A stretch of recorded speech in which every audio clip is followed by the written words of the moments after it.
Assalamu alaikum wa rahmatullahi ta'ala wa barakatuhu.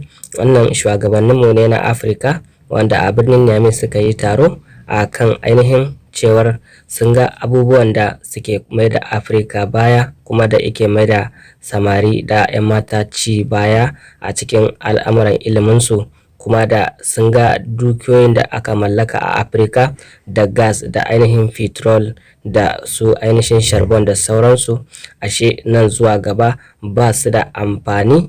A nan da 'yan lokata kaɗan za a daina yawan ayyuka, za a rage ayyukan da ake yi da su da yawa a bisa zuwa lokaci ɗan kaɗan. To shine suka ce menene mafita, suka zauna suka tattauna kuma akan ainihin wanda suke zuwa ƙasashen waje kamar mu, wanda suke so su magance ainihin abin su samu ma da matasa aikin yi, da kuma sun ambaci batun corona. Duka dai a cikin wannan bidiyo zan mu sake muku shi nan da ba da daɗewa ba, insha Allah ku saurara kuma ku fahimci abin da kunnan fahimta. Mun gode. Da kuma irin juyin mulki da sojoji suke yi, ashe sun gano cewar ashe rashin adalci ne yake sawa wannan, kuma da ainihin samari da suke shiga ƙungiyoyi na ta'adda wanda suke kawowa garuruwa hari da kuma tashin hankali a cikin garuruwa na musulmai.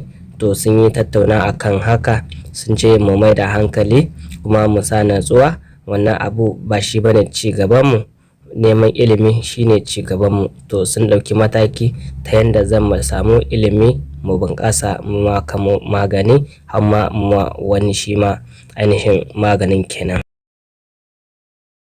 Turai Ursula von der Leyen ta shirya domin ganin babu abin da aka bari a baya wajen taron tsakanin bangarorin biyu. Kwanaki gabanin ganawar ta yi tattaki da jirgin sama domin fayyace komai ga shugaba Macky Sall na kasar Senegal, da yake rike da shugabancin karba na shugabannin Afirka, tare da alkawarin kungiyar tarayyar Turai za ta samar da kimanin kudin euro miliyan 150 domin faɗaɗa kayayyakin jin daɗin rayuwa a nahiyar Afirka. Et nous avons donc préparé ensemble le sommet. Muna aiki tare kan taron tsakanin kungiyar tarayyar Afirka da kungiyar tarayyar Turai da muke shirya taron mai zuwa. Kungiyoyin mu biyu suna da manufa guda kan tabbatar da zaman lafiya da samun bunƙasa. Wannan taron dole ya nuna hanya da yadda za a cimma manufar. Et à ce sommet, il faudra établir les moyens concrets. A nahiyar Afirka akwai ra'ayoyi mabambanta da ke karuwa cikin 'yan shekarun da suka gabata kan dangantaka tsakanin nahiyoyin na Afirka da Turai. Farfesa Carlos Lopes na Jami'ar Cape Town da ke Afirka ta Kudu ya ce rashin gamsuwa da dangantakar ke ƙara Afirka neman hanyar da nahiyar za ta samu ci gaban masana'antu. What we are still living is through a colonial model. Me yasa ake maganar zama irin na lokacin mulkin mallaka da Afirka ke samar da kayayyakin da ake sarrafawa inda ba a sarrafa kayayyaki da yawa? Sannan misali akwai yarjejeniyar kare muhalli ta Turai da ake tattaunawa game da yanayin da ake ciki. Will perpetuate even further that situation. Babban misali shine yadda kasashen Rasha da Turkiya ke ƙara samun ta cewa a nahiyar Afirka.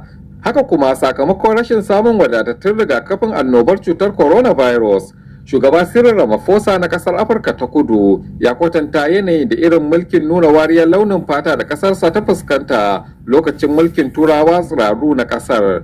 Nils Kaiser na cibiyar ci gaba ta Jamus ya ce babban abin shine samun matsaya tsakanin nahiyoyin biyu. If you would come down to the essence, I think African... Idan aka duba tasirin yanayin, shugabannin Afirka da kungiyar tarayyar Afirka za su buƙaci ci gaba da aiki da taswirar da aka tsara wajen aiwatarwa. Sannan nahiyar Turai tana buƙatar samar da sabbin tsare-tsare da ra'ayoyi. Ina tsammani wani lokaci za a samu zaman zulumi kan dangantakar. I think that has sometimes caused some tension in the relationship. Ana sa ran taron zai taimaka wajen warware wasu daga cikin sabanin tsakanin nahiyoyin na Afirka da Turai da ke makwabtaka da juna. To an gaida Sulaiman Babai da wannan rahoton. Arzikin man fetur a birnin Yamai. Mahalarta taron na kokarin lalubo mafita ne game da babban kalubalen da kasashen su ke fuskanta, yayin da kasashe masu ci gaban masana'antu a duniya ke rigiyar watsar da man fetur da iskar gas su koma amfani da makamashi mai tsafta kamar hasken rana da iska. Ga ƙarin bayanin da Dr. Umar Faruk Ibrahim, babban sakataren ƙungiyar yi wa wakiliyar mu Cima'ila Isufu. Ƙasashen Afirka kusan tattalin arzikinmu gaba ɗaya ya dogara ne a kansu. Duniya ta an wayi gari yau an ce kowa ya ƙoƙari ya bar wannan harkan, in ya so a je a samu abin da ake kira renewable energy, wanda mun ba mu da shi, ba mu da technology ɗin da za mu same shi, kuma ba mu da kuɗin da za mu waje mu nema in muna da abin nan. Bayan haka ma muna da akalla yanzu wurin biliyan 125 na mai a ƙasa.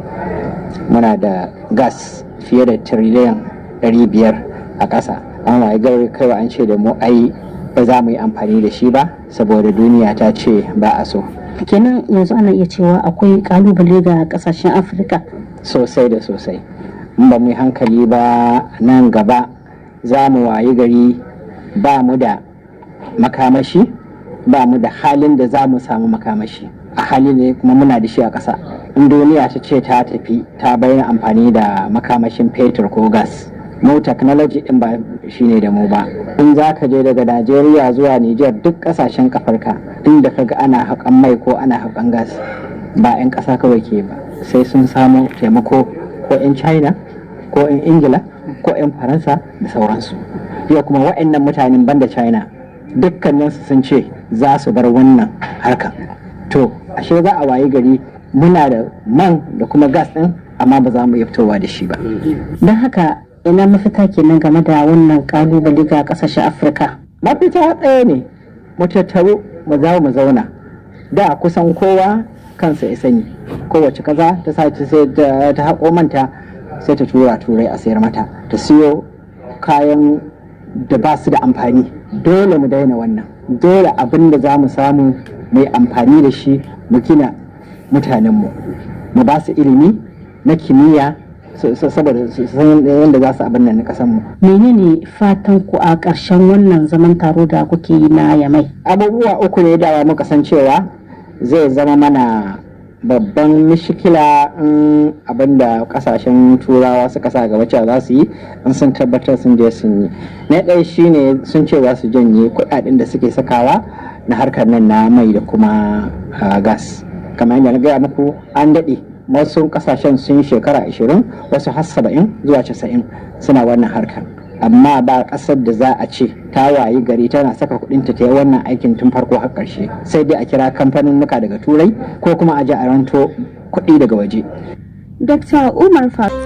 Ku danna mana subscribing, kanan ku danna mana ƙararrawa, da zarar mun ɗaura sabon shiri zai zo ya same ku duk inda kuke a tashar Ɗan Bari TV. Mun gode da kulawa. Kar ku ɗauka yau ba mai abin da zai burge ku ba, kullum zan mu kasance a haka. A'a, yau da gobe sai Allah, wata ran za mu yi abin da zai burge ku. Mun gode.